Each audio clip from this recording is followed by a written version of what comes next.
Oluvannyuma lw'obulumbaganyi obukoleddwa ku CPS n'okuliraana Paalamenti, poliisi eriko omuvubuka gwetebereza okubeera omutujju gwegobye n'emukwatira e Bwayise era n'abatwala mu maka ge e Katooke ng'era bwe baazizza basanzeeyo bbomu eyambalirwa mu jaketi wamu n'ebikozesebwa ebirala mu butujju era byonna ne babiggyayo.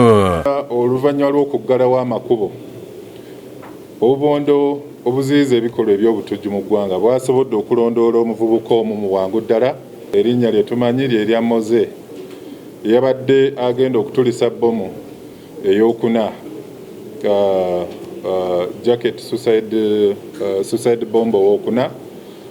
Yadde agezaako okutuddukako ne tumulondoola mu bitundu by'e Bwayise gye twamukubidde essasi eryamunafuyizza ne tumukwata era ne tusobola okudduka mpaka mu maka ge agali e Nansana Katooke gye twazudde jaketi endala ne bye bakozesa okuzimba bbomu zino.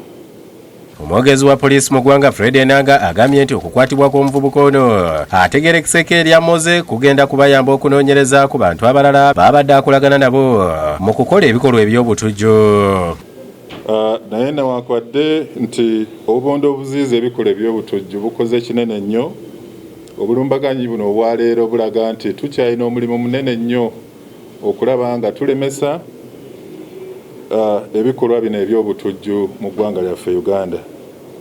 Enanga era agambye nti mu kiseera kino abantu 6 be bakafa nga kuliko abatujju 3 abeetulisizaako bbomu wamu n'abantu ba bulijjo 3 ate bo 3 mu 3 basibatuse n'ebisago ng'era baweereddwa ebitanda e Mulago. Gala okutegeeza bannayuganda nti wano wetwogerera bannayuganda 3 be bakafa, abatujju 3 ababadde mabega w'ekikolwa kino abeetulisizaako bbomu 3 bafudde, bannayuganda abalala 3 mu 3 bafunye ebisago, 5 mu bo ebisago bino by'amaanyi era bali mu kitundu bali mu ddwaliro eddene obw'ekkulu ery'e Mulago.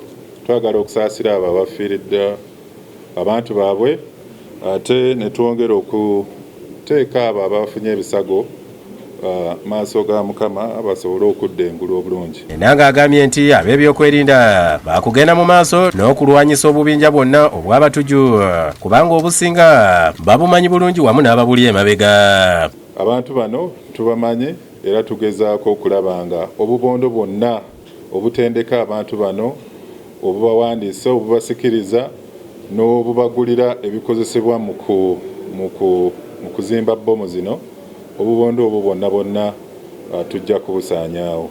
Mutebi Sulaiman yakusakidde eggulu lino ku Lwabukedde TV.